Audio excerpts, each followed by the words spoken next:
বলতে হয় যে হ্যাঁ তাড়াতাড়ি পাসপোর্ট করেন, পাসপোর্ট করে তাড়াতাড়ি সৌদি আরব চলে আসেন।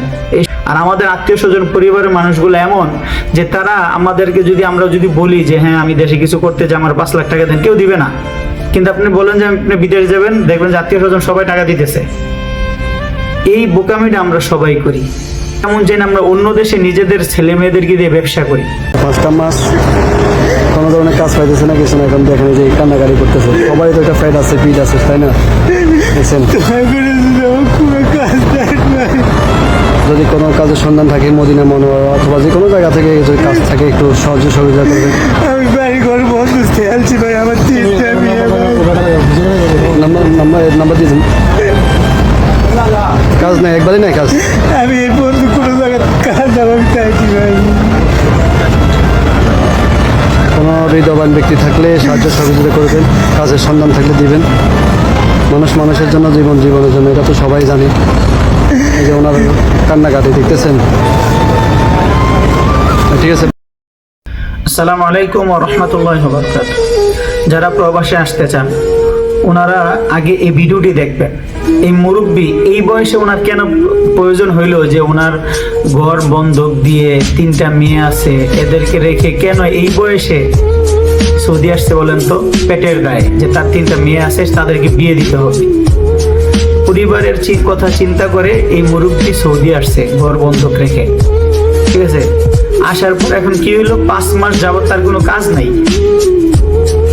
5 মাস যাবত কোনো কাজ নাই। আপনারা বিশ্বাস করতে চান না, এমন বহু মানুষ আছে যারা সৌদি থেকে এই ভিডিওগুলো করতেছে যে সৌদিতে বর্তমানে কাজের খুবই সংকট। ঠিক আছে, শুধু তাই না, সৌদিদের হাতেও টাকা নাই। সৌদিদেরকে সরকার লোন দেওয়া বন্ধ করে দিচ্ছে দেখে সৌদিদের কাছে টাকা নাই, তারাও কাজ করতেছে না। সৌদিতে যেই টাকা দিয়ে আসবেন সেই টাকা দিয়ে দেশে কিছু করার চিন্তা করেন, আর না হয় অন্য কোনো দেশে যাওয়ার চিন্তা করেন, কিন্তু সৌদি আইসেন না ভাই। সৌদি আসলে আপনার কান্নাকাটি করা ছাড়া আর কোনো উপায় নেই। সৌদিতে কাজের খুবই সংকট। যারা 10-15 বছর 20 বছর যাবত সৌদি আছে তাদের কাছে আপনারা শুনে দেখতে পারেন যে তাদের কি অবস্থা। বলতে হয় যে হ্যাঁ তাড়াতাড়ি পাসপোর্ট করেন, পাসপোর্ট করে তাড়াতাড়ি সৌদি আরব চলে আসেন, এসে দেখেন কি অবস্থা। কারণ সৌদি আরব আসার পরে একজন মানুষ বুঝতে পারে যে কষ্ট কাকে বলে। সবচেয়ে বড় বিষয় হইল যে যারা সৌদিতে আছে তারাই বুঝতে পারে যে সৌদিতে কি পরিমাণ কষ্ট করতে হয়। আর এর মধ্যে যখন কাজ নাই সেক্ষেত্রে আপনি কি করবেন ভাই? দেশে থাকতে কান্নাকাটি করেন সৌদি আসার জন্য, আর সৌদি এসে পরে কান্নাকাটি করবেন। তখন যে কান্নাকাটিটা করবেন, এই কান্নাকাটি দেখার কিন্তু বর্তমানে সৌদিতে কেউ নেই। কারণ সবারই কাজের সংকট, সবারই কাজের সংকট। তারপরও সৌদিতে প্রতিদিন হাজার হাজার লোক ঢুকতেছে।